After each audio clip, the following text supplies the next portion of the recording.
obviously a lot more like Bradley now. Now surveillance, when we say surveillance, we used the resource system just for bike capture, and we measured the bikes on average 3 to 4 times a year randomly, just as they came back into the service course. So is that, the age-old Ryan mechanical has a reason, and it's a two-way one. It's not one person's fault, is it, Todd? It's mechanics and riders vary. Mechanics don't build all bikes up the same. That's obviously there's a big issue when you're running. You've got mechanics moving and building people's bikes up, and some riders constantly change their position without notifying anyone. And that's what I'm going to delve into now. This happens all the time. Good only race, I guarantee you'll see conflict there. So what we've got is 2 seasons, 200 positional sessions at least, that's conservative, 350 bike captures, beginnings of an injury audit which we're going to make, and patterns start to merge. And I've turned this, and you can, I don't know if it's the right term or not, but micro-adjusters versus macro-absorbers. And some riders are incredibly sensitive to changes in the equipment they interact with. And I think Graham touched on that earlier when it was discussed here, and like I say, nice to see how flowing on, but for others, it simply doesn't matter, and we're all out of a job. I'm telling you now, some of the people I'm going to describe here, bike fit doesn't matter to them. Full stop, end of story. And hopefully, we can find a reason why, and I think it'll inform our process, right? So micro-adjusters, Alex doubts it isn't one, it's just a nice picture behind, right? Some riders constantly fiddle with their saddle height, or the Merck syndrome, you know, as they call it, he's the most famous word. And why? Quite good, one of our sports guys came up with a reason why is physically, talking to the 3 key culprits within Team Sky and some of them who also ride BCs, they get micro-relief, so they believe that moving their saddle up, all of a sudden it's better, but it's better for 3 or 4 days, and then they put it down again, and they're just using a different part of their quads or a different part of their glutes, and they get this micro-relief injury.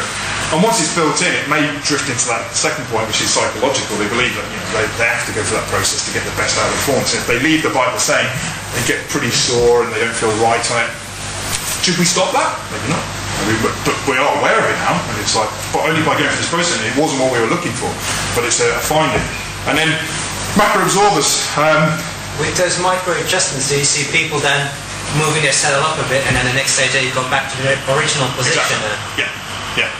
So you wonder why you think the mechanic's changing it, or it's getting transported back to the service discourse different, and then certain people would dive into the detail, and you start to go, no, I haven't made that change. And that's what we're trying to do, but it's incredibly hard, as you can imagine, with all those bikes I mentioned. That's when the conflict occurs. If they change their saddle height, don't tell anyone. The race bike is changed, it looks the same, get on it, that's not right. But when they change it themselves as well, do they then ride for 2 weeks with a saddle that is slightly higher, and then they change it themselves again? Yeah. They get that micro... Yeah, that's what some people do, yeah.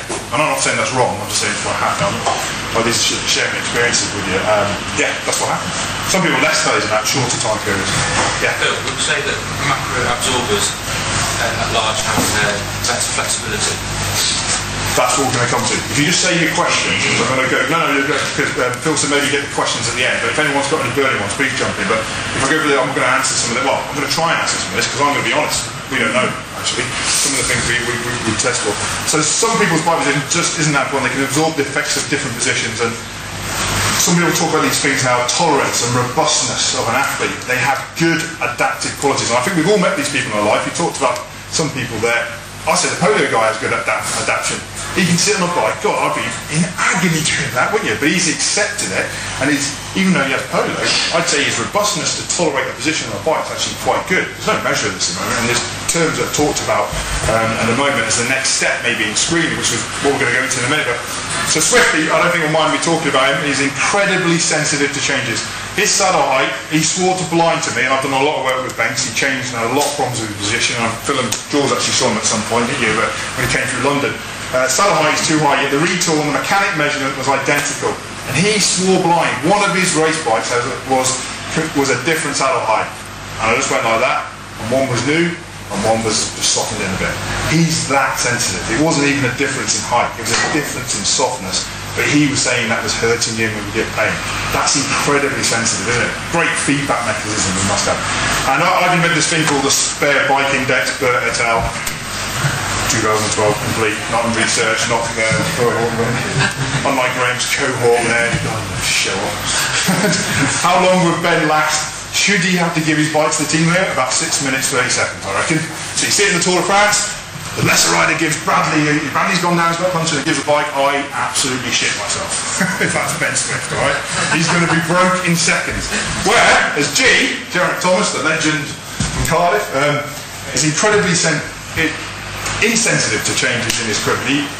This is one of the riders did it, I'm not sure it's G, but I'm feeling someone rode someone else's spare bike for nearly the whole of the stage of the Tour de France last year before he realised, because the spare bikes don't have names on them, obviously. And he didn't even know it. And his spare bike index, I'll tell you now, it's 4 days. Really? Oh, okay. I'll ride that one then.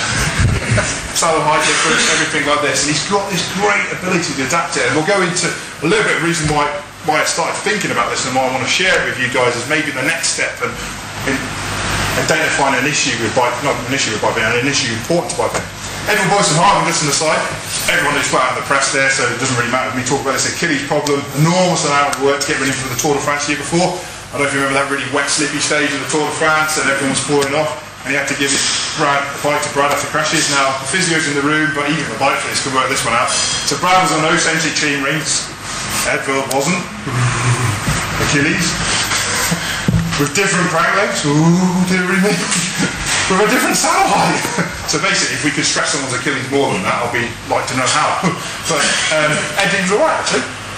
Even though he had an Achilles injury going into the Tour de France, and he rode that to the end of the race. I think he may have changed it back somewhere there's a time, but he showed a great adaptation to riding someone else's position, even though he had an injury. With those three things, you'd think would accentuate that. So why can some riders absorb adaptive positional changes, equipment changes or positional? I think that nicely leads us into the next stage of injury management, and probably why I have a massive interest in positioning.